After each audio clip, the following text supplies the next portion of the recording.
أعوذ بالله من الشيطان الرجيم.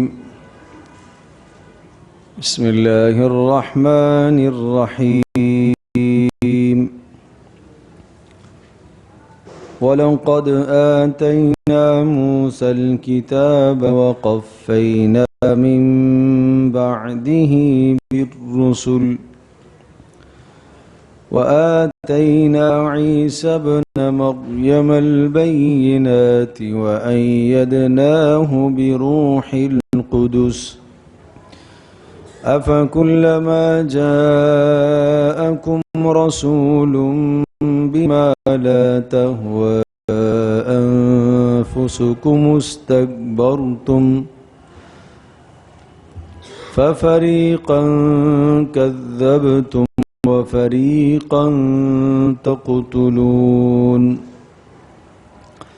وقالوا قلوبنا غلف بل لعنهم الله بكفرهم فقليلا ما يؤمنون ولما جاءهم كتاب من عند الله مصدق لما معهم وكانوا من قبل يستفتحون على الذين كفروا فلما جاءهم ما عرفوا كفروا به فلعنة الله على الكافرين بئس ما اشتروا به أنفسهم أن يكفروا بما أنزل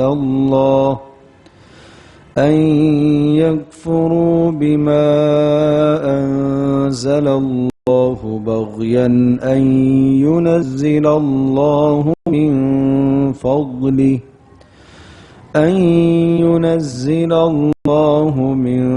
فضله على من يشاء من عباده فباءوا بغضب على غضب وللكافرين عذاب مهين.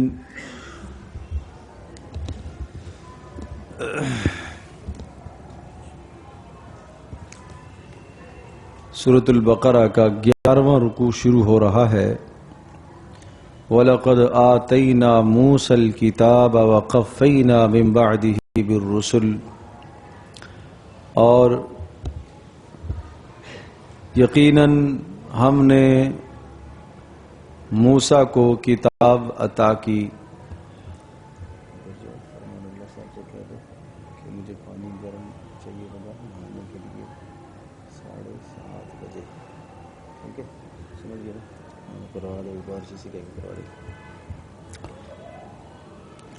وَلَقَدْ آتَيْنَا مُوسَى الْكِتَابَ، اور یقیناً ہم نے عطا کی موسیٰ کو کتاب یعنی تورات دی.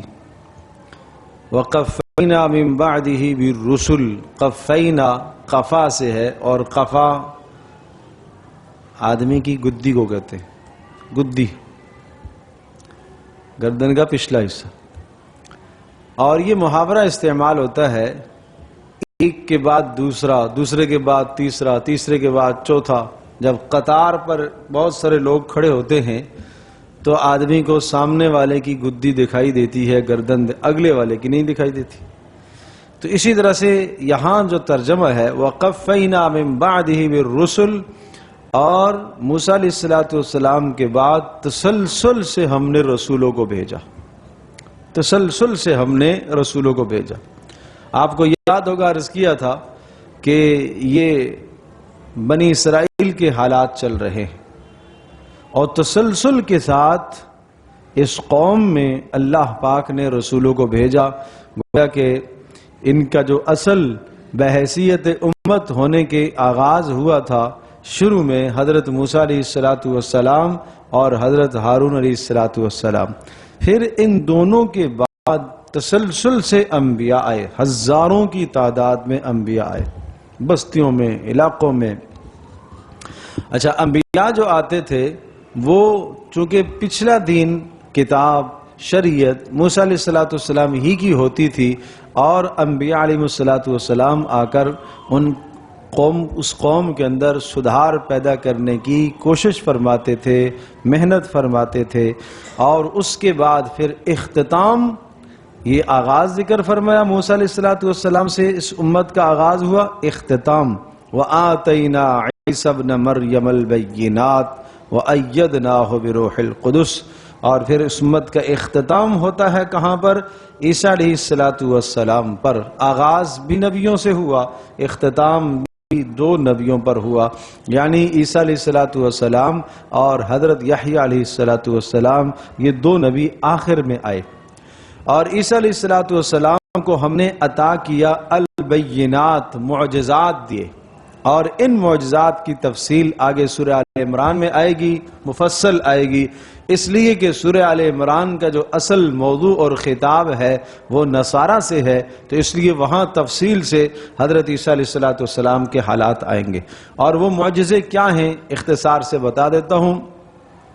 عیسیٰ علیہ السلام کو اللہ تبارک تعالیٰ نے معجزے عطا فرمائے تھے، جیسا کہ عیسیٰ علیہ السلام جو ہے وہ مردوں کو زندہ کرنے کا معجزہ، اسی طرح سے نابینا کی آنکھوں پر ہاتھ پھیرتے تو وہ بینا ہو جاتا، برس جیسی بیماری کسی کو ہوتی تو اس پر ہاتھ پھیرتے تو وہ درست ہو جاتا، اسی طرح سے مٹی سے پرندے بناتے اور اس میں روح پھونکتے تو وہ اڑنا شروع کر دیتے، اور اسی طرح سے جو ہے وہ گھر میں کوئی آدمی کیا کھا کر تم آئے ہو اور آج تمہارے گھر کی کیا کیفیت، کیا پکا ہوا ہے، اس قسم کے معجزات اللہ پاک نے عیسیٰ علیہ السلام کو دیے تھے۔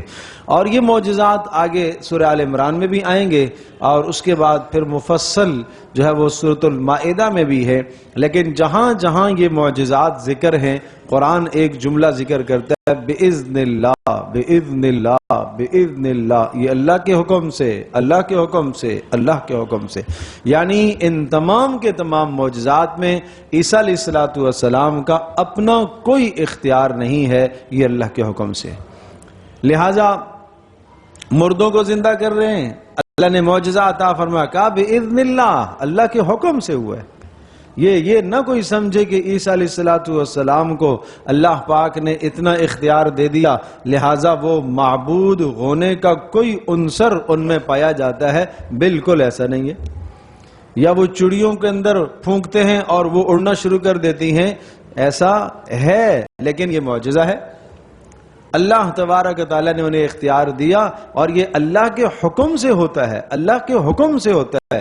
عیسیٰ علیہ السلام یا کوئی بھی نبی جب بھی معجزہ دکھاتا ہے، بہت اچھی طرح سے اس بات کو ذہن نشین کیجئے گا، موسیٰ علیہ السلام کے معجزات جیسے کہ عصا، لاٹھی، اور اس کو پھینکتے تو سام بن جاتا، اور ہاتھ بغل میں دباتے تو روشن ہو جاتا، یہ جتنے بھی معجزات ہیں انبیاء علیہ السلام کے، یاد رکھیے گا ان تمام معجزات میں نبی خود اس معجزے کو صادر کرنے والا نہیں ہوتا، بلکہ نبی کے جسم پر، نبی کے اوپر وہ معجزہ ظاہر ہوتا ہے، لیکن معجزے کو ظاہر کرنے والا خود اللہ پاک ہوتا ہے۔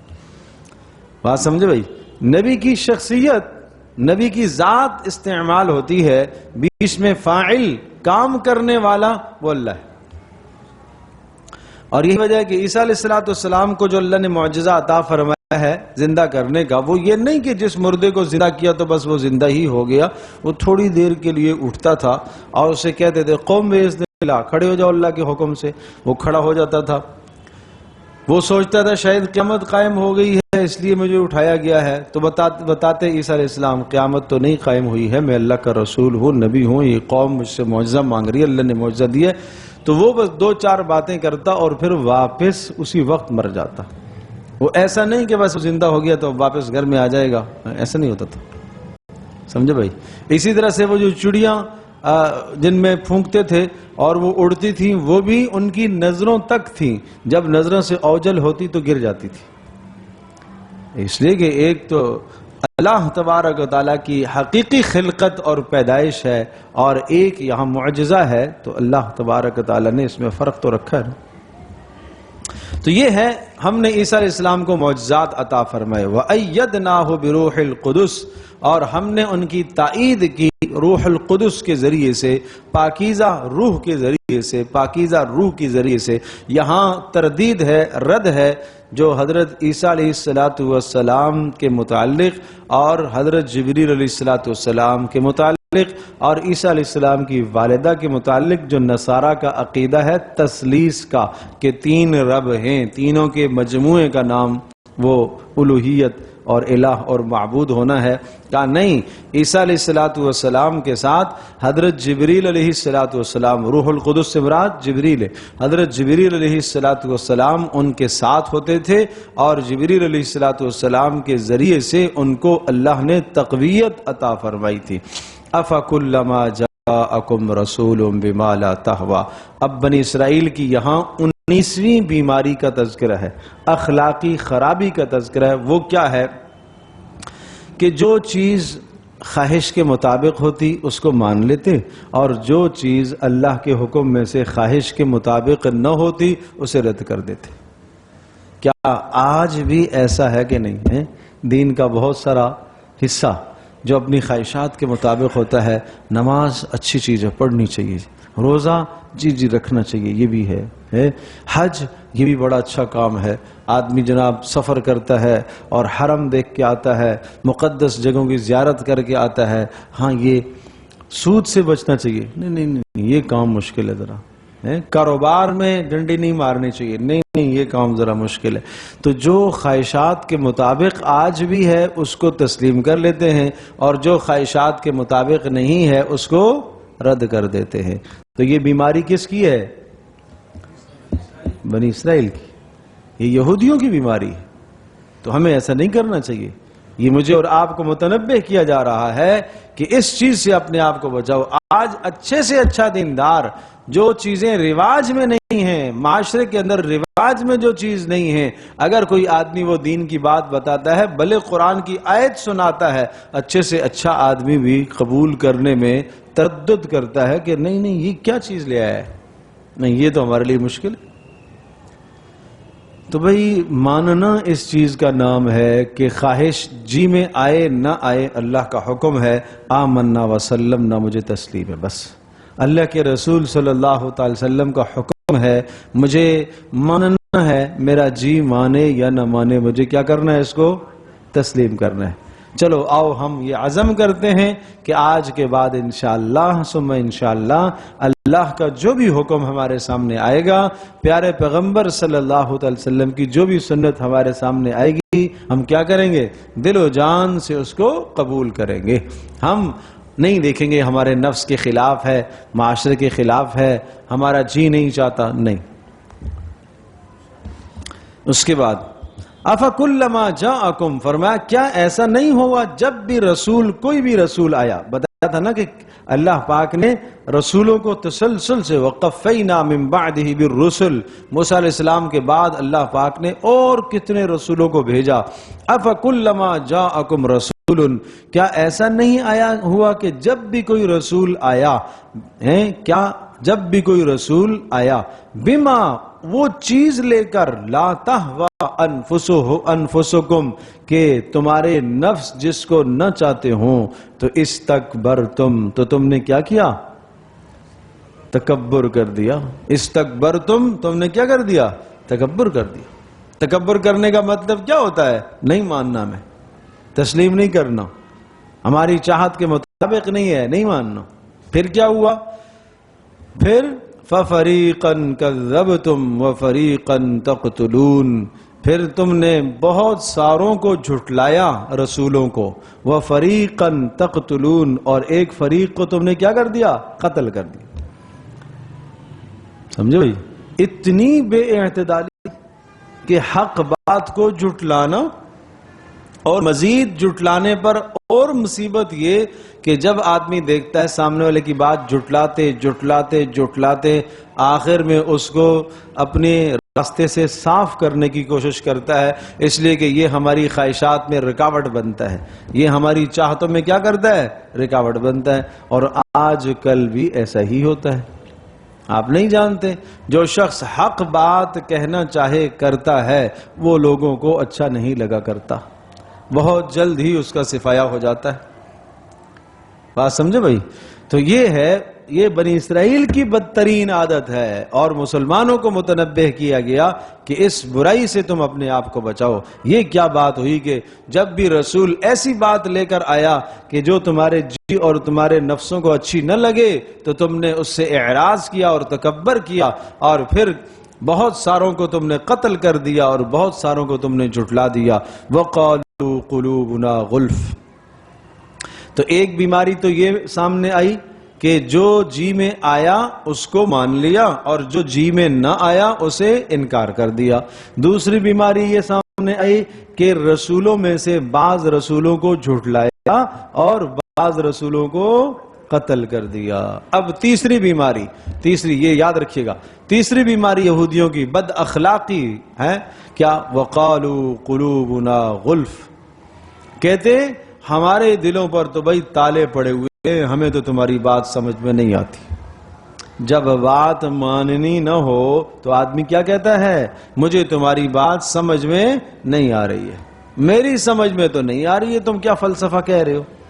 یوں رسولوں کو کہتے، یوں اللہ کے نبیوں کو یہ الزام دیتے، قالو کہتے قلوبنا غلف، ہمارے دلوں پر تو تالے پڑے ہوئے ہیں، ہمیں تو کچھ بھی سمجھ میں نہیں آتا، آپ کیا کہہ رہے ہو؟ اللہ نے جواب دیا، نہیں تالے نہیں پڑے ہوئے، بل لعنہم اللہ بکفرہم، اللہ نے لعنت کر دی ہے ان کے کفر کی وجہ سے، ان پر لعنت کر دی ہے، اللہ نے دلوں پر مہر لگا دی ہے، فقلیلا ما یؤمنون، بہت تھوڑے ایمان لاتے ہیں، نہیں مانیں گے یہ۔ وَلَمَّا جَاءَهُمْ كِتَابٌ مِّنْ عِنْدِ اللَّهِ مُصَدِّقٌ لِمَا مَعَهُمْ، اور فرمایا وَلَمَّا جَاءَهُمْ كِتَابٌ، اب اس کتاب سے مراد قرآن مقدس ہے، محمد الرسول اللہ صلی اللہ تعالی علیہ وسلم کی آمد کے منتظر تھے یہود نصارہ، محمد رسول اللہ صلی اللہ علیہ وسلم کی نبی آخرت زمان کی آمد کے منتظر تھے، چونکہ کتابوں میں یہ بات آ چکی تھی، رسولوں نے یہ بات انہیں بتلائی تھی، اور کہ نبی آخرت زمان آئیں گے اور نئی شریعت لے کر آئیں گے اور نیا دین لے کر آئیں گے۔ تو جب محمد رسول اللہ صلی اللہ تعالی علیہ وسلم کو اللہ نے رسول بنا کر بھیجا اور کتاب قرآن مجید ان پر اترنا شروع ہوا، تو اب دیکھیے وَلَمَّا جَاءَهُمْ، اور جب آ چکی ان کے پاس کتاب عظیم، کتاب بڑی کتاب، اس کتاب سے مراد قرآن مجید، من عند اللہ، کہاں سے؟ اللہ کی جانب سے، مصدقن، اور یہ کتاب تصدیق کرنے والی ہے، کس چیز کی؟ لما معہم، ان تمام مضامین کی جو ان کے پاس ہیں، یعنی تورات کی بھی تصدیق کر رہی ہے، انجیل کی بھی تصدیق کر رہی ہے، موسیٰ علیہ السلام کے معجزات کی بھی تصدیق کر رہی ہے یہ کتاب، عیسیٰ علیہ السلام کے معجزات کی بھی تصدیق کر رہی ہے۔ وَكَانُوا مِن قَبْلُ يَسْتَفْتِحُونَ عَلَى الَّذِينَ كَفَرُوا، وَكَانُوا، اور تھے، من قبل، اس کتاب کے نازل ہونے سے پہلے، وَكَانُوا مِن قبل، اس کتاب کے نازل ہونے سے پہلے تھے، کیا تھے؟ يَسْتَفْتِحُونَ عَلَى الَّذِينَ كَفَرُوا، وہ فتح اور غلبہ مانگا کرتے تھے، طلب کیا کرتے تھے کافروں پر، یعنی یہ یہودی دیگر کافروں پر غلبے کی دعائیں مانگا کرتے تھے کہ نبی آخر زمان جب آئیں گے اور ہم ان کے ساتھ مل کر پھر ہم تمہارے خلاف قتال و جہاد کریں گے اور اللہ ہمیں دنیا میں غالب کرے گا، یوں تمنا کیا کرتے تھے کہ نبی آخر زمان آئیں گے، ہم ان پر ایمان لائیں گے اور ان کے ساتھ ملیں گے، اور پھر ہم تمہارے اوپر جو دنیا کے دیگر کافر قومیں، مشرکین قومیں آباد تھی، اسی طرح سے آپ یہ کہیے کہ فارس کے جو آتش پرست لوگ تھے ان تمام کو یہ کہتے تھے کہ بس ہم انتظار کر رہے نبی آخر زمان کا، وہ آئیں گے اور ان کے ساتھ مل کر ہم تمہارے خلاف جہاد و قتال کریں گے اور اللہ ہمیں تمہارے اوپر غالب کرے گا۔ دیکھیے فَلَمَّا جَاءَهُمْ،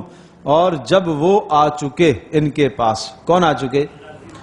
پیارے پیغمبر صلی اللہ علیہ وسلم جب آ چکے ان کے پاس، کن کے پاس؟ یہودیوں کے پاس، رسول بن کے تو آگے، پھر ما عرفوا کفروا بہ، تو فرمایا کہ جو آ چکے جس کو انہوں نے پہچان لیا، پیارے پیغمبر صلی اللہ علیہ وسلم کو کیا کر لیا؟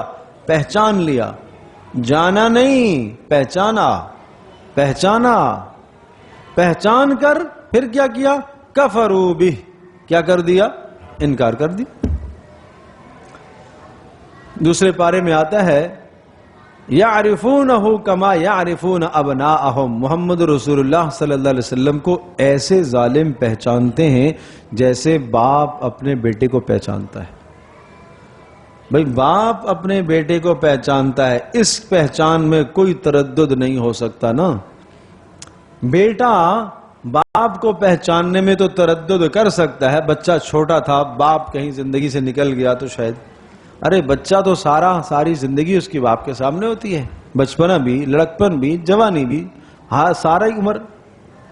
تو یہ ایسے پہچانتے ہیں محمد رسول اللہ صلی اللہ علیہ وسلم کو جس طرح سے اپنی اولادوں کو پہچانتے، لیکن ضد، عناد، سرکشی کی وجہ سے نہیں مانتے۔ اسی لیے یہاں ارشاد فرمایا کہ جب رسول پاک صلی اللہ علیہ وسلم ان کے پاس آئے تو پھر کیا ہوا؟ کفروا بہ، پہچان کر کیا کر دیا؟ انکار کر دیا۔ فلعنت اللہ علی الکافرین، پھر لعنت ہو اللہ تبارک تعالیٰ کی ایسے کافروں پر۔ اچھا ایسا کیوں کیا؟ رسول اللہ صلی اللہ تعالی علیہ وسلم، محمد رسول اللہ صلی اللہ تعالی وسلم کی بات ماننے میں رکاوٹ کیا آ رہی تھی؟ کیوں نہیں مان رہے تھے؟ جی ہاں، حسد آ گیا، ہمارے قبیلے میں نہیں آئے۔ دوسری بات یہ کہ ان کی بات مانیں گے تو کچھ اپنی چاہتوں کو چھوڑنا پڑے گا، خواہشات کو چھوڑنا پڑے گا۔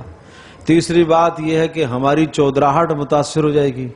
جی لوگ مدینہ منورہ میں، یہود چونکہ اہل کتاب تھے، مدینہ میں جو اوس اور خزرج جو قبائل آباد تھے وہ ان کی عظمت کیا کرتے تھے، تعظیم کیا کرتے تھے، عزت کی نگاہ سے دیکھتے تھے کہ یہ کیا ہیں؟ یہ مذہبی لوگ ہیں، یہ آسمانی کتابوں والے لوگ ہیں۔ تو محمد رسول اللہ صلی اللہ تعالی علیہ وسلم جب دنیا میں تشریف لائے اور آپ علیہ السلام نے جب ہجرت فرمائی مدینہ طیبہ میں، تو اب جب لوگوں نے محمد رسول اللہ صلی اللہ علیہ وسلم کا کردار، آپ کے اعلیٰ اخلاق، آپ کے کمالات کو دیکھا تو آپ کے ارد گرد لوگ کیا ہونا شروع ہو گئے؟ جمع ہونا شروع ہو گئے، اور ادھر یہودیوں کا دائرہ تنگ ہونا شروع ہو گیا۔ تو یہ بات ان کو بڑی کھلی، یہ سخت کھلی ان کو۔ آپ جانتے ہیں، آپ نے نام سنا ہوگا عبداللہ بن ابی، منافقوں کا جو سردار تھا، اس کو کیا تکلیف تھی آپ علیہ السلام سے؟ وہ کیوں منافق تھا؟ آپ علیہ السلام جب ہجرت کر کے مدینہ طیبہ تشریف لے گئے تو اس وقت یوں سمجھیے کہ مدینہ منورہ کے اندر پہلے یثرب میں گویا کہ قبائل میں آپس میں لڑائیاں چلتی رہتی تھیں، اور یہ اوس اور خزرج دو قبائل یہ تھے، یہود کے 3 قبائل تھے، بنو نذیر تھا، بنو قینوقا تھا اور بنو قریظہ، یہ 3 قبائل یہود کے آباد تھے، اور چھوٹے چھوٹے لوگ اور بھی تھے۔ تو سب نے آپس میں متفقہ یہ فیصلہ کیا کہ لڑائیوں سے ہماری صلاحیتیں تباہ ہو گئی ہیں، عرصہ ہو گیا لڑتے لڑتے، اب کوئی ایک سردار ہو جس پر ہم سب کو اتفاق ہو جانا چاہیے۔ تو سردار بنایا گیا عبداللہ بن ابی کا، یہ جو منافق تھا، اس کا انتخاب ہوا تو یوں سمجھ لیجئے کہ بس انتخاب ہونے کے بعد سارے مراحل اس کے سر پر تاج رکھنے کا مرحلہ رہ گیا، سمجھے؟ جیسے ہمارے زمانے میں آپ کہیں کہ حلف اٹھانا رہ گیا تھا، نہیں سمجھے؟ بھائی یہ کام باقی تھا، اگلے دن حلف اٹھانا تھا اس نے، اور اس کے سر پر تاج رکھنا تھا سرداری کا کہ محمد رسول اللہ صلی اللہ علیہ وسلم مدینہ طیبہ تشریف لے آئے۔ آپ کی آمد ہوئی تو سارا کا سارا مجمع ادھر سے کٹ کر ادھر آنا شروع ہو گیا۔ کیا کریمانہ اخلاق تھے، سبحان اللہ! جو ایک مرتبہ دیکھتا تو آپ کا غلام بن جاتا، گرویدہ ہو جاتا۔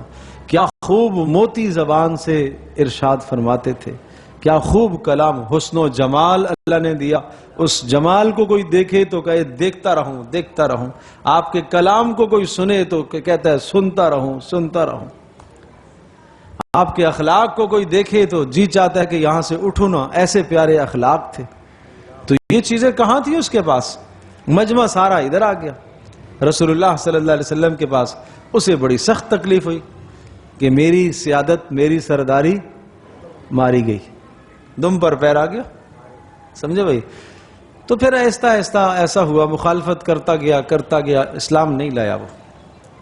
جب بدر میں ایسا ہوا کہ سرداران مکہ مارے گئے اور بہت بھاری شکست ہوئی اور مسلمانوں کو اللہ نے بڑا غلبہ دیا، یوں سمجھے کہ بدر میں مسلمانوں اور کافروں کے درمیان میں ایک فیصلہ کن جنگ ہو گئی، اور اس جنگ میں مکہ کی قیادت ساری ماری گئی۔ تو اب مکہ کی قیادت تو کوئی نہیں رہی، سب مارے گئے۔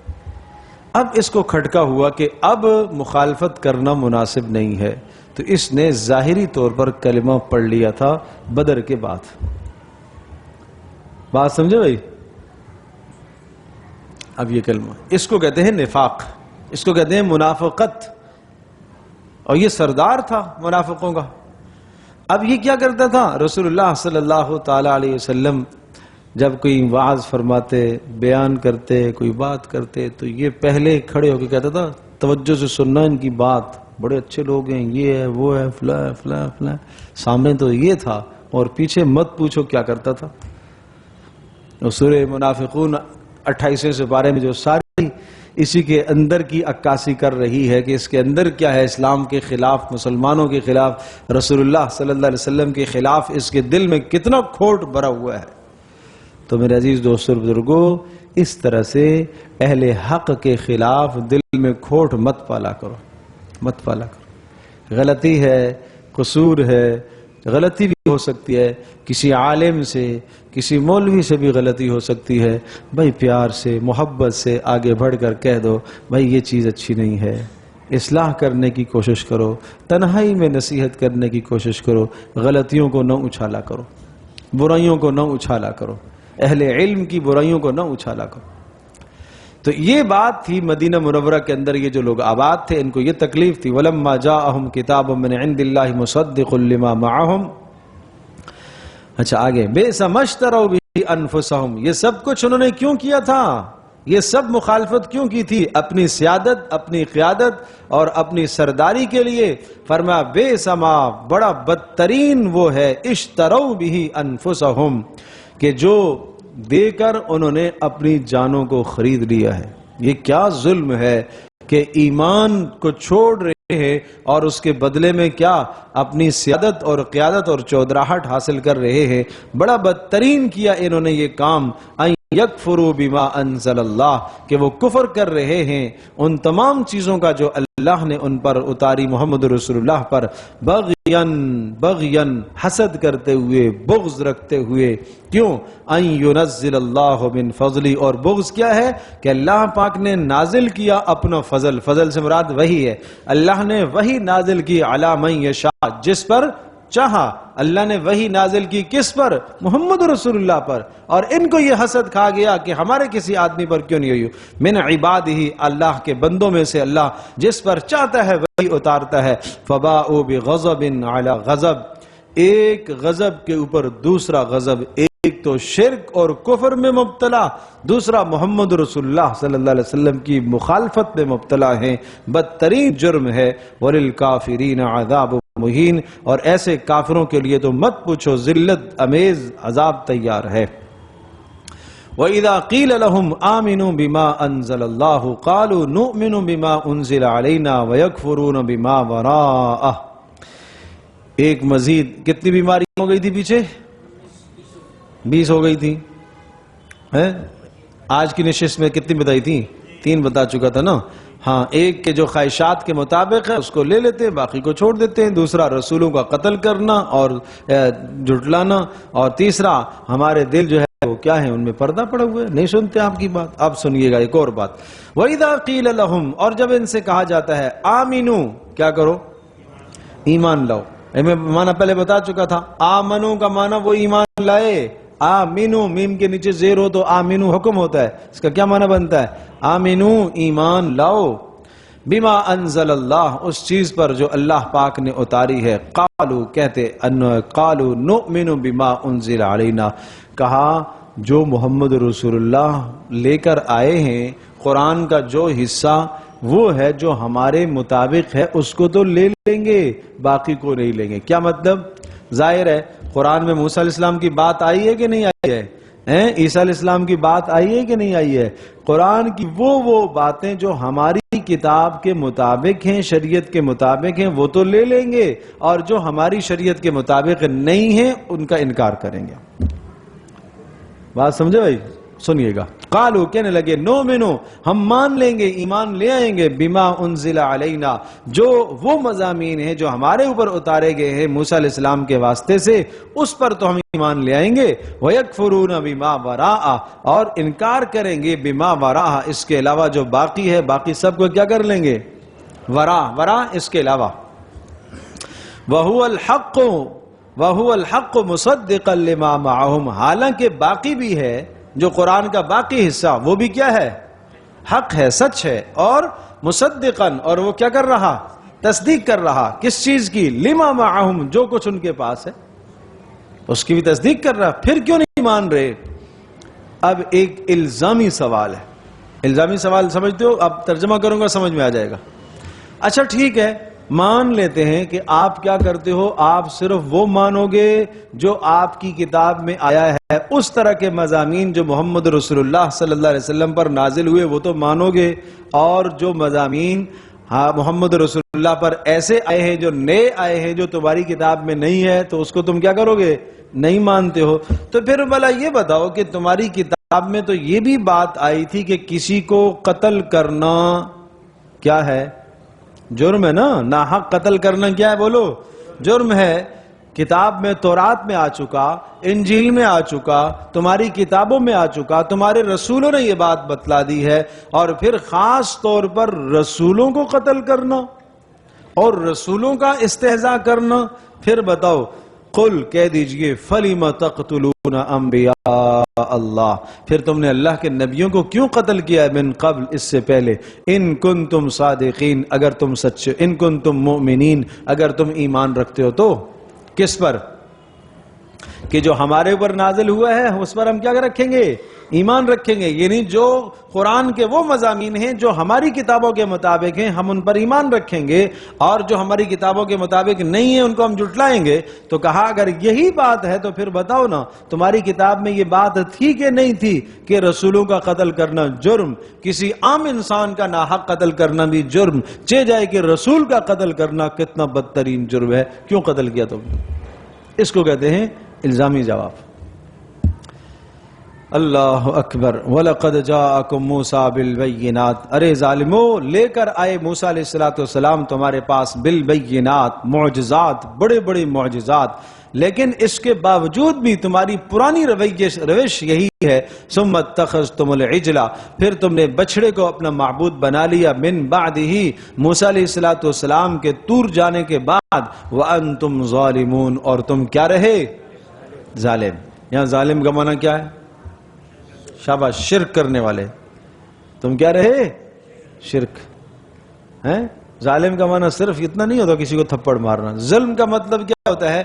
جو چیز جس مقصد کے لیے ہو اس مقصد سے ہٹا کر کہیں اور استعمال کرنا، یہ کیا ہے؟ ظلم ہے۔ تو یہ ماتھا اللہ کے سامنے ٹکنا چاہیے بس۔ اب اللہ کے علاوہ کسی اور کے سامنے اگر یہ ماتھا جھکتا ہے تو یہ کیا ہے؟ یہ ظلم ہے۔ اس لیے شرک کو کہا ان الشرک لظلم عظیم، شرک کیا ہے؟ بڑا ظلم ہے۔ کسی قبر پر جا کر یہ ماتھا جھکتا ہے تو یہ کیا ہے؟ ظلم ہے۔ بات سمجھے بھائی؟ ہاں، یہ صرف سجدہ کس کے لیے؟ اللہ کے لیے۔ رکوع کس کے لیے؟ اللہ کے لیے، صرف اللہ کے لیے۔ اب جب رکوع اور سجدہ اللہ کے علاوہ کسی اور کے لیے ہو رہا ہے تو یہ کیا کر رہا؟ شرک کر رہا ہے۔ سمجھے بھائی؟ وَإِذْ أَخَذْنَا مِيثَاقَكُمْ وَرَفَعْنَا فَوْقَكُمُ الطُّورَ اور وہ وقت بھی یاد کرو جب ہم نے تم سے میثاق لیا تھا، وَرَفَعْنَا فَوْقَكُمُ الطُّورَ اور ہم نے اٹھایا تھا تمہارے اوپر طور۔ یہ پیچھے بھی تفصیل آ چکی ہے، میں یہاں تفصیل نہیں کروں گا۔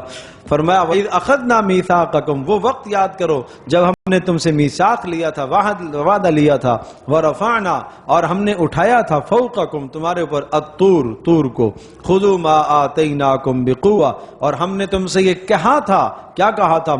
ما خذو پکڑ لو، ما آتیناکم، جو کچھ ہم نے تمہیں دیا ہے اس کو پکڑو، بقوت، ہمت کے ساتھ، طاقت کے ساتھ پکڑو۔ مانا کیا مطلب تھا کہ احکام جو ہم نے دیے ہیں ان پر عمل کرو، مضبوطی کے ساتھ تھامو بھائی، طاقت کے ساتھ عمل کرو، واسمعوا، اور دل سے سنو اور عمل کرو۔ قالوا، تو یہ کہنے لگے، سمعنا، ہاں سن لیا، وعصینا، لیکن مانیں گے نہیں۔ سن تو لیا لیکن کیا کریں گے؟ مانیں گے۔ عصینا کا معنی نافرمانی کریں گے۔ مسلمان کا شیوا کیا ہوتا ہے؟ سمعنا واطعنا، سمعنا واطعنا، کیا کہتا ہے وہ؟ اے اللہ ہم نے سنا بھی ہے، واطعنا، اور ہم اطاعت بھی کریں گے۔ لیکن منافق آدمی وہ یہ کہتا ہے سمعنا وعصینا، سن تو لیا، ماننا بعد میں دیکھ لیں گے۔ ارے سمجھے نہیں سمجھے؟ بعد میں دیکھ لیں گے، سوچ لیں گے، بھائی مشورہ کر لیں گے، گھر سے بھی ذرا پوچھ لیں گے کہ ہاں اس حکم پر عمل کرنا چاہیے نہیں۔ مولوی صاحب نے آج بتایا تو ہے کہ شادی سنت کے مطابق یوں ہوا کرتی ہے اور یہ کام، ہاں ٹھیک ہے سن تو لیا ہے، باقی ذرا وزیر داخلہ سے بھی پوچھنا پڑے گا، سمجھ بھائی؟ تو یہاں ذرا مسئلہ گڑبڑ ہو جاتا ہے۔ وزیر داخلہ نے چونکہ وہ مجلس سنی نہیں، اس نے تو وہ تقریر سنی نہیں مولوی صاحب کی، اس کا تو وہ ذہن بنا نہیں، اور جا کے جناب اس سے جب بات تذکرہ کی تو وہ جناب کیا ہے، ایک ہنگامہ کھڑا ہو گیا گھر میں۔ یہ کیا، ایک آخری بیٹے کی شادی آئی ہے اور اسی پر آپ کو ساری سنتیں یاد آئیں گے؟ یہ ہے بات، سمجھے بھائی؟ تو اس لیے میں کہا کرتا ہوں اگر آپ دیندار بننا چاہتے ہو تو پھر گھر میں بھی دینداری کو عام کرو گے تو آپ دیندار بن پاؤ گے۔ یہ ساری تفصیل آپ نے یہاں سے سنی ہے، بڑا شوق اور جذبہ پیدا ہوا ہے، لیکن آپ گھر جائیں گے وہ سارے کے سارے جذبے زیرو ہو جاتے ہیں وہاں، سمجھے نا؟ اس لیے ہمت کرو، خواتین کو بھی سناؤ یہ باتیں، تب تو بات بنتی ہے۔ پھر دین، اور یا تو پھر اپنا آدمی اتنا مضبوط ہونا چاہیے کہ نہیں، جو میں نے فیصلہ کیا ہے، فیصلہ وہ میں نے درست کیا ہے، شریعت کے مطابق کیا ہے، اسلام کے مطابق کیا ہے، سنت کے مطابق کیا ہے، اب کچھ بھی ہو جائے اسی طرح سے ہوگا۔ فیصلے کی طاقت تو اللہ نے مرد کو عطا فرمائی ہے نا، الرجال قوامون علی النساء، مرد کو اللہ پاک نے حکمران بنایا ہے گھر میں، مرد کو حکمران بنایا ہے، عورت کو حکمران تو نہیں بنایا۔ وہ تو صاف فرمایا، وہ قوم کبھی فلاح نہیں پا سکتی جس کے اوپر عورت حکمرانی کر رہی ہو، کبھی بھی وہ فلاح نہیں پا سکتی، وہ قوم فلاح نہیں پا سکتی، یقیناً وہ گھر بھی نہیں فلاح پا سکتا۔ طے شدہ بات ہے، اس گھر میں بھی کوئی کامیابی نہیں ہو سکتی جہاں 100% عورت کی حکمرانی چلتی ہو۔ بھائی رائے لو، مشاورت کرو، وہ مشیرہ ہے، آپ کے کام میں مشورہ دے سکتی ہے، اچھی سی اچھی رائے دے سکتی ہے، لیکن قوت فیصلہ آپ کے پاس ہے، اختیار اللہ نے آپ کو عطا فرمایا ہے۔ بات سمجھے بھائی؟ تو اس کا خیال رکھنا چاہیے ذرا۔ اللہ اکبر۔ اب دیکھیے، قالوا سمعنا وعصینا، تو کیا کہنے لگے؟ ہاں سن تو لیا ہم نے آپ کی بات، وعصینا، مانیں گے نہیں۔ اللہ اکبر، اللہ اکبر، کیوں نہیں مانیں گے؟ وَأُشْرِبُوا فِي قُلُوبِهِمُ الْعِجْلَ۔ میرے عزیز دوستو اور میرے بزرگوں اور جوانوں، یہ سمجھو یہ قرآن ہمیں کیا سمجھا رہا ہے، یہ صرف بنی اسرائیل کا قصہ نہیں سنا رہا۔ وَأُشْرِبُوا، اور فرمایا اس لیے کہ ان کے رگ و پے میں بچڑے کی محبت گھسی ہوئی تھی، ان کے رگ و پے میں، رگ میں کیا تھا؟ بچڑے کی محبت گھسی ہوئی تھی، سمجھے بھائی؟ تو آج بھی جب مال کی محبت رگ میں گھس جاتی ہے تو پھر حلال حرام کی تمیز مٹ جایا کرتی ہے۔ بات سمجھے بھائی؟ ہاں، جب اپنی خواہشات، اپنے نفس پر عمل کرنے کی اندر سے ناجائز اٹھنے والا جو جذبہ رگ و پے میں گھسا ہوا ہوتا ہے تو پھر جو جی میں آئے گا کرے گا، پھر وہ قرآن کو تھوڑا ہی دیکھے گا، وہ پھر اپنی خواہش کو دیکھے گا۔ آج کا جوان بھی اسی طرح سے، جس کے دماغ میں، جس کی سوچ میں کوئی بیٹھ جائے بھائی مجھے اسی کو حاصل کرنا ہے، ماں منع کر رہی ہے، باپ منع کر رہا رہا ہے، بہن منع کر رہی ہے، غلط ہے غلط ہے، نہیں سمجھے؟ اس کا بچڑا یہی ہے. پھر بات سمجھ گئے نا؟ جوان سمجھ رہے ہیں میرے خیال سے. تو اس کا بچڑا پھر یہی ہے، بچڑا کا یہ، بچڑی کا یہ، سمجھے بھائی؟ تو اللہ اکبر، اللہ پاک ہماری حفاظت فرمائے نا. اس سمجھنے کی ضرورت تھی.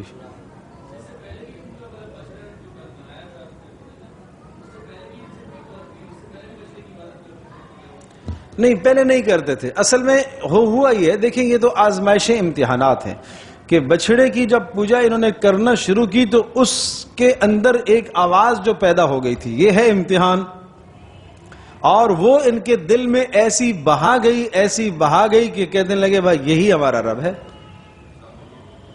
سامری نے جو حرکت کی تھی سورہ طٰہٰ میں اس کی تفصیل موجود ہے اور دیگر جگہ پر ہے. تو بس وہ اس میں سے جو آواز جسدن لہو خوار آواز آئی نا، تو بس اس آواز کے پیچھے پڑ گئے کہ دیکھو اس سے آواز. مجھے آپ یہ بتاؤ، کوئی ستون ہے، یہ پتھر کا ہے نا، ٹھیک ہے بھائی پتھر ہے، ماربل ہے، سنگ مرمر لگا ہوا، اس کے اندر سے اگر کوئی آواز پیدا ہو جائے سارا مجمع جمع نہیں ہو جائے گا اس کی طرف؟ کہنے والا کہے کہ بھائی نہیں کرو، یہ معبود نہیں ہے، وہ اس پتھر سے آواز آئے، خدا نہ خواستہ یہ آواز آئے کہ میں رب ہوں. بات سمجھے نہیں سمجھے؟ تو سارا نہیں مجمع دوڑے گا، سجدہ نہیں کریں گے اس کے سامنے لوگ. یہ تو آج ہمارے اس ملک کے اندر آپ ایسا دیکھیں نا، ایسا کوئی حال، ایسا کوئی درخت ایک ایسا نظر آ گیا، آج موسم خزاں ہے لیکن اس کے ساتھ کیا ہے، پتے پھر بھی لگے ہوئے ہیں. لوگ سمجھتے اس میں کوئی کرشمہ ضرور ہے، وہ وہاں سجدہ کرنا شروع کر دیتے. بات سمجھے نہیں سمجھے؟ یہ کیا ہے؟ یہ سب شرک نہیں ہے تو اور کیا ہے؟ اسی قسم کا شرک وہاں تھا، یہی شرک وہاں پر بھی تھا کہ بس انہوں نے یہ کمال دیکھا اور یہ کمال جو ہے نا ان کو ایسا دلوں میں بہا گیا. حالانکہ بتایا گیا بھائی یہ استدراج ہے، ظالموں استدراج ہے، یہ استدراج ہے. اور استدراج کا مطلب تمہیں ڈھیل دی جا رہی ہے، تمہیں مہلت دی جا رہی ہے. اس میں کوئی حقانیت نہیں ہے، کوئی حق بات نہیں ہے. موسیٰ علیہ السلام نے کہا ارے ظالموں، تمہیں تمہارے پروردگار نے تمہارے سامنے سمندر کو پھاڑا، فرعون کو تباہ اور برباد کیا، یہ تم نے نہیں دیکھا؟ تمہارا رب تو وہ تھا، یہ کس چیز کے پیچھے تم پڑ گئے ہو؟ لیکن وہ دل دماغ میں ایسی گھس گئی یہ بات. آج بھی بہت ساری چیزیں، مجھے یہ بتاؤ ایسا نہیں ہے آج ہمارے معاشرے میں بہت ساری چیزیں جو دل و دماغ میں بات گھس جاتی ہے نا، کوئی غلط نظریہ بنانے والا غلط نظریہ بنا دیتا ہے، غلط سوچ بنانے والا غلط سوچ بنا دیتا ہے، غلط صحبت میں پڑے ہوئے، غلط صحبت میں بیٹھنے کے بعد کسی غلط صحبت کو لے کر غلط نظریہ بن جاتا ہے. اب ہزار سمجھاؤ نہیں سمجھتا. یہی بات ہے یہاں پر.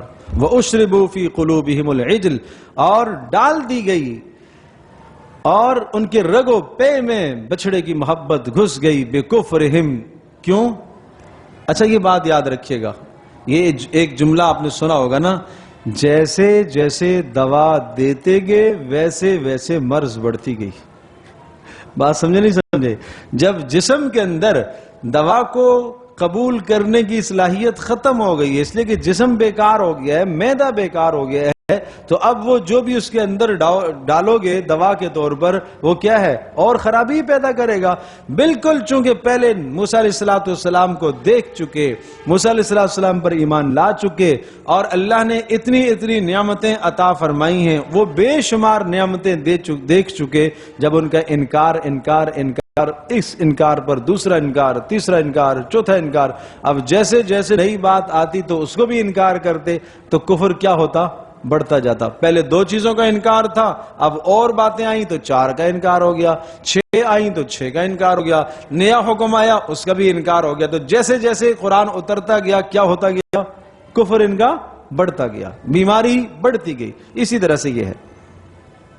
فرمایا وَأُشْرِبُوا فِي قُلُوبِهِمُ الْعِجْلَ بِكُفْرِهِمْ قُلْ بِئْسَ مَا يَأْمُرُكُمْ بِهِ إِيمَانُكُمْ. ارے اگر تمہیں تمہارا ایمان یہ حکم دیتا ہے کہ بچڑے کی پوجا کرو تو بڑا بدترین تمہارا ایمان ہے. یہ ایمان کوئی ایمان نہیں ہے. ان کنتم مومنین، اگر تم تورات پر ایمان رکھتے ہو تمہیں یہ کام ہرگز نہیں کرنا چاہیے.